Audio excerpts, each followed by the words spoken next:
Ndani ya hifadhi ya Katavi tuna maeneo mbalimbali ambayo yanaweza yakatumika kwa ajili ya uwekezaji.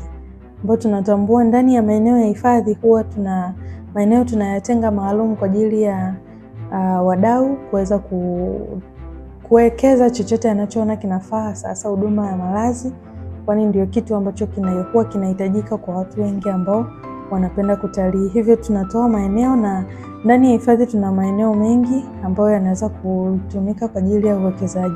Hivyo tunatoa hiyo fursa na kuwashawishi pia wadau ambao wana nafasi wanaweza wakaja hifadhini. Tunaweza kuwapeleka katika maeneo haya na wakaona vivutio hivyo, lakini pia wakaona maeneo haya na kuchagua eneo ambalo mtu anaweza kaona linamfaa, akaweza akafanya uwekezaji ambao inakuwa pia ni mchango ndani ya jamii, lakini ni chanzo pia cha kupata uchumi au kujiongezea mapato kwa mtu binafsi.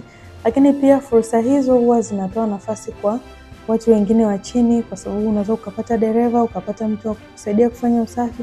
Hivyo ni nafasi nzuri pia kwa jamii zinazotuzunguka kuona fursa hii na kuichukua mapema, kwani maeneo yapo yenye uzuri wa kipekee na utaratibu wa kuyapata sio mgumu.